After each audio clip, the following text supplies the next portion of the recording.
In a secluded village named Igil, nestled between lush mountains and shadowed by ancient trees, there existed an unspoken rule: never enter the Ndee's forest after sunset.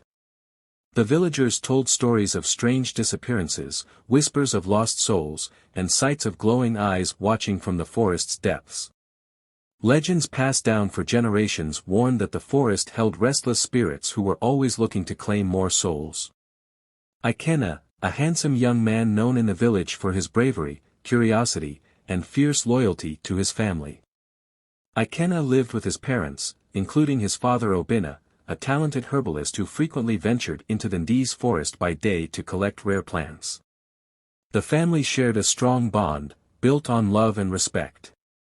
Yet, one fateful day, an incident occurred that would alter their lives forever. One evening, Obinna ventured into Ndee's forest, promising his wife and son he'd be back before nightfall. But night came, and he didn't return. His family waited, anxiety filling their hearts. Morning came, and still no sign of him. Days turned to weeks, and the villagers whispered that Obinna had fallen victim to the forest's curse. Ikenna couldn't accept this.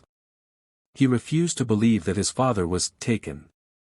He grew obsessed with the idea of finding him, sure that if he could enter the forest and search deep enough, he would bring his father back.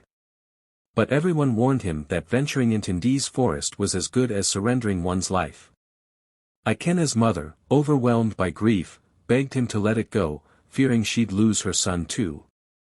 Haunted by the idea that his father might still be alive, Ikenna resolved to enter the forest under the cover of darkness when he believed the spirits would be less aware of his presence. Armed with a torch, a knife, and his father's necklace for protection, he slipped away one night, crossing the boundaries into Ndee's forest. The forest was eerily silent, with shadows that seemed to breathe and move. As he ventured deeper, he felt an oppressive presence, as though the trees themselves were watching him. But Ikenna pressed on, determined. After hours of wandering, he suddenly heard a familiar voice that sent chills down his spine. It was his father, calling his name softly. Ikenna's heart raced, and he called back, but his father's voice seemed to drift further away, always just out of reach. He followed the sound, deeper and deeper, until he found himself in a clearing he'd never seen before. There, he saw something he could hardly believe: a group of villagers, people he recognized, people who had gone missing over the years. They were alive, or so it seemed, but there was something strange about them. Their faces were pale, their eyes dull, and their movements slow and deliberate, as if they were being controlled. Then he saw his father, Obinna, standing among them. Ikenna rushed forward, calling out, but Obinna didn't respond. It was as though he didn't recognize him. A voice echoed around the clearing, soft yet chilling. "You cannot take him, Ikenna," it said. Ikenna turned to see a tall, shadowy figure standing at the edge of the clearing, cloaked in darkness. "Who are you?"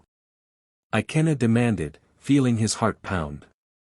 The figure smiled, a slow, sinister smile. "I am the keeper of this place, the guardian of those who wander too far." The keeper explained that the people in the clearing had entered the forest out of greed, envy, or pride. They had all, in one way or another, disrespected the boundaries of Ndee's.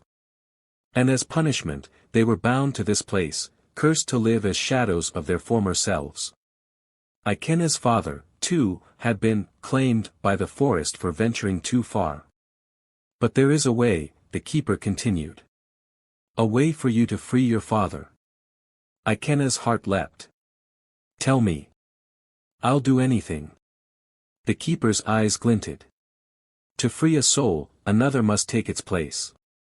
Bring someone into the forest willingly, and your father will be set free." Ikenna's blood ran cold. He couldn't imagine leading someone to this fate. Yet the thought of losing his father forever filled him with dread. He asked if there was any other way, but the keeper only smiled and melted back into the shadows, leaving Ikenna alone with his father's silent, empty shell. Ikenna returned to the village, his mind tortured by the keeper's proposition. He couldn't sleep, couldn't think of anything else. His father's lifeless gaze haunted him, and the keeper's offer echoed in his ears. Days passed, and desperation began to set in. He looked at the villagers differently, wondering if he could find someone who might be deserving of the curse. He even considered luring a stranger, someone who wouldn't be missed. But each time he came close to acting, his conscience stopped him. Then, one day, he overheard a conversation between two villagers who were speaking in hushed tones. They were discussing a man named Chaik, a merchant who had recently come to Igil and was already making enemies. Chaik was known for being ruthless, cheating the villagers out of their money, and bullying anyone who dared stand up to him. Ikena's mind began to race. What if Chaik was the one? He could take him to Ndiz under the pretense of helping him find herbs or rare items to sell, and no one would question it if Chaik never returned. With a heavy heart, Ikena approached Chaik, pretending to be friendly, and suggested they make a fortune together by gathering rare herbs in Ndiz forest. Chaik, greedy and eager, agreed, unaware of the trap that awaited him. As Ikena and Chaik entered the depths of Ndiz forest, a tense silence hung between them.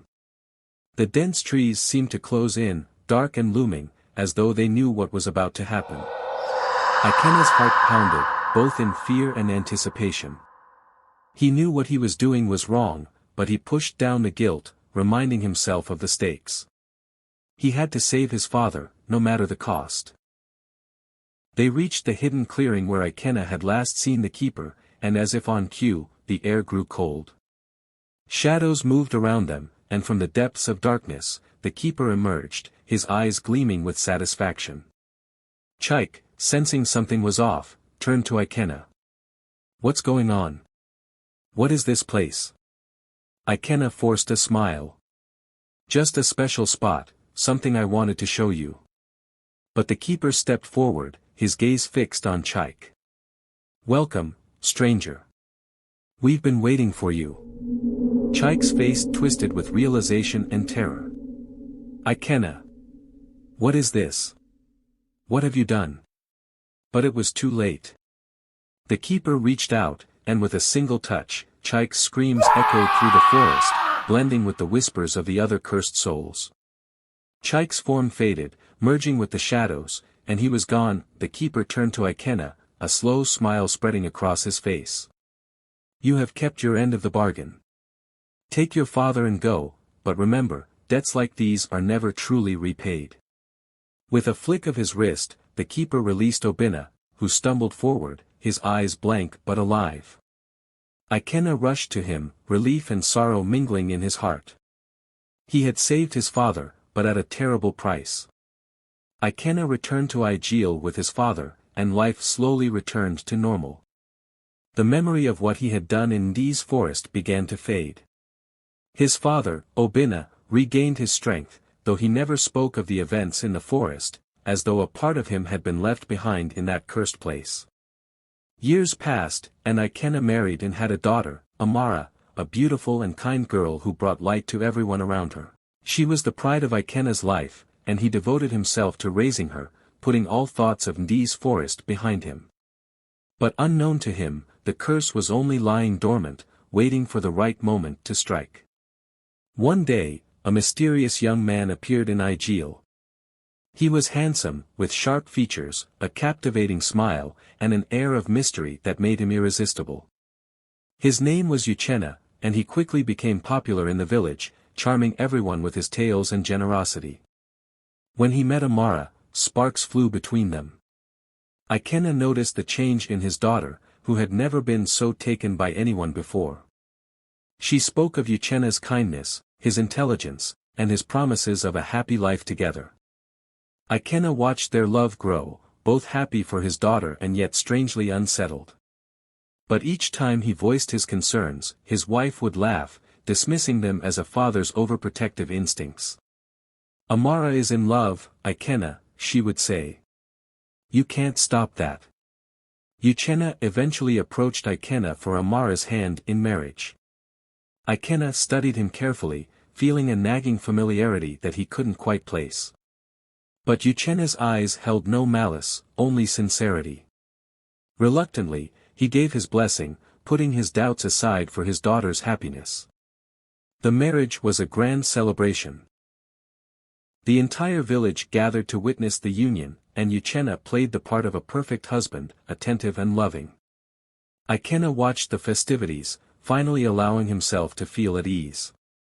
He had done right by his daughter, and it seemed she was truly happy. But on the night of the wedding, as the celebrations wound down, Uchenna approached Ikenna with a smile that sent chills down his spine. "Father-in-law," Uchenna said, his voice soft but laced with something dark. "May I speak with you alone?" They moved to a quiet corner, and the air around them grew cold. Ikenna felt his unease return as Uchenna's face shifted, his warm expression replaced with something sinister. "Do you remember a certain night in Dee's forest?" Uchenna asked, his voice now cold and mocking. Ikenna's blood ran cold. He looked at Uchenna, truly looked at him, and saw a flicker of something familiar in his eyes. Something he hadn't seen in years. "No. It can't be." "Oh, but it is," Uchenna sneered. "You thought you could betray me, sacrifice me to that cursed forest, and live happily ever after. Well, I've returned, Ikenna. I'm here to repay the favor." Ikenna staggered back, horror dawning on him. Uchenna, the same man he had lured to the forest all those years ago, had returned, somehow freed from the keeper's grasp, and now he was here for revenge. What do you want?" Ikenna stammered, his voice barely above a whisper. Uchenna's smile widened. "I want you to feel the same despair you condemned me to. I want you to lose what you love most." Before Ikenna could respond, Uchenna turned and walked back to the celebration, taking Amara's hand as they prepared to leave for their new home. The villagers cheered, waving goodbye as Uchenna led his bride away, down the path that led directly to Ndee's forest. Realizing the terrible danger his daughter was in, Ikenna sprang into action, shouting for Amara to stop, to come back. But his voice was drowned out by the laughter and singing of the villagers. He ran after them, his heart pounding with dread, but by the time he reached the edge of the forest, they were gone. Desperate, Ikenna plunged into Ndee's forest, retracing the same path he had taken all those years ago. The forest seemed darker, more hostile, the shadows pressing in around him. The further he went, the more he felt the presence of the keeper, watching, waiting. Then, in a familiar clearing, he saw them. Uchenna stood in the center, holding Amara's hand. She looked dazed, as if in a trance, unaware of the danger around her. Uchenna turned to Ikenna, his eyes gleaming with triumph. "Did you think you could escape the curse, Ikenna? There's always a price. You thought you could trade my soul for your father's freedom, but debts like these always come full circle." Ikenna fell to his knees, pleading. "Please, Uchenna. Don't do this. Amara is innocent. She has nothing to do with what happened that night." Uchenna laughed, a hollow, echoing sound. "And what about me, Ikenna? Was I not innocent? You lured me here, used me to save your own family. Now, you will watch as I take what you love most." But before Uchenna could drag Amara further into the forest, a figure appeared from the shadows, the keeper himself. "Enough," the keeper commanded, his voice like the rustling of dead leaves. "This is not how the curse works, Uchenna. You have served your sentence, and you are free to leave. But this girl is not yours to claim." Uchenna's face twisted in rage. "She is my bride. I've earned this vengeance." The keeper shook his head. "The cycle has ended, Uchenna. You cannot bend the curse to your will. Let her go." With a growl of frustration, Uchenna released Amara's hand, and she stumbled back, her eyes clearing. She looked around, confused, and her gaze fell on Ikenna, who rushed forward, pulling her into his arms. The keeper turned to Ikenna, his expression unreadable. "You see, Ikenna, debts like these carry a heavy price. You have been spared, but remember, no one escapes the forest unscathed." With a wave of his hand, the keeper vanished, taking Uchenna with him, leaving Ikena and Amara alone in the eerie silence of Ndi's forest. As the years passed, Ikena never fully recovered from that night in Ndi's forest. Though Amara returned safe, he carried a constant sense of dread, feeling the shadow of the keeper and Uchena's curse over his family. Determined to protect his daughter and future generations from the fate he had narrowly avoided, Ikena made a vow. He'd tell Amara the truth about the forest one day, so she would understand the darkness that lingered over their bloodline and keep herself far from it. Years passed in relative peace, and Ikena hoped that, somehow, he had escaped the forest's grip. Amara married a kind, honorable man from the village, and they built a happy life together. But the forest had not forgotten, nor had the keeper released his hold. One night, Amara's husband, Kalechi, began to fall ill with strange symptoms. He would wander the village late at night, muttering words in a language no one could understand, eyes blank as though in a trance. He spoke of shadows and claimed to see things that weren't there. Ikena immediately recognized the signs. The keeper's curse had returned, this time coming through a different channel, and Kalechi had been marked. Desperate and terrified, Ikena confronted the forest itself. Late one night, he ventured back to the edge of Ndi's and called out to the keeper, begging him to leave his family alone. As though waiting for this summons, the forest darkened, and the keeper materialized, his cold smile sharper than ever. "You should have known, Ikena," the keeper said, his voice like a harsh wind.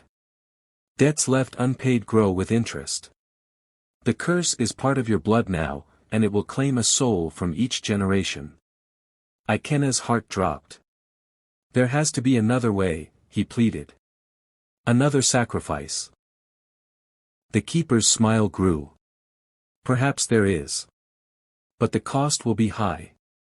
Ikena, desperate to end the curse once and for all, agreed to the keeper's terms, willing to do whatever it took to protect his family.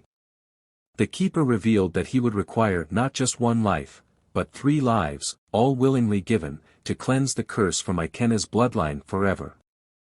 The twist? One of these lives had to be his own, another had to be the life of a family member, and the last had to be someone who would willingly walk into the forest as a final sacrifice. Without hesitation, Ikena agreed to give his life, and he began searching for a way to fulfill the other 2 parts of the keeper's demand. But he couldn't bring himself to ask anyone in his family, knowing the terrible fate they'd endure. He was trapped, bound to a choice he could never make. Until one night, he discovered an ancient document hidden among his father's old belongings. It detailed the pact made generations ago, revealing a forgotten truth about his bloodline. The document revealed that his family descended from a long line of forest shamans, protectors meant to safeguard Ndis and uphold the balance between the village and the spirits. But an ancestor, in a moment of greed, had betrayed his oath, trying to harness the power of Ndis for personal gain. The betrayal had cursed the family, binding them to the forest until a shaman could restore the balance. Armed with this knowledge, Ikena knew what he had to do. Instead of bringing another innocent soul into the forest, Ikena made a final journey into Ndis, knowing he wouldn't return. He called out to the keeper, offering his life not only as a sacrifice but also as the willing shaman who would restore the forest's balance. The keeper, surprised but pleased, accepted his offer. In exchange, he lifted the curse from Ikena's bloodline, allowing his family to live free of Ndi's hold. But as Ikena felt his spirit fade, he heard the keeper's final, chilling words. "The forest never forgets, Ikena. One day, a descendant of yours may wander into Ndis. And on that day, we will meet again." Ikena's spirit remained, bound to the forest as its silent guardian, forever watching over his family from the shadows. Back in Ijeal, the villagers often spoke of an old forest tale, passed down in whispers, a tale of Ikena, the brave man who had saved his family but left a piece of himself behind in Ndis. And though generations would pass, his descendants would always be warned, stay away from the forest. But the pull of Ndis is strong, and secrets, once revealed, have a way of calling out across generations. Some say, on misty nights, that a figure with familiar eyes can be seen watching from the edge of the forest, waiting to see if his descendants will heed his final warning, or fall victim to the forest's unending hunger once more. The end. Thank you so much for watching. If you enjoyed this video, please click the like button and subscribe to this channel. Leave a comment and share it with your friends. Until next time, please stay away from these forest LOL. See you in my next video. Bye.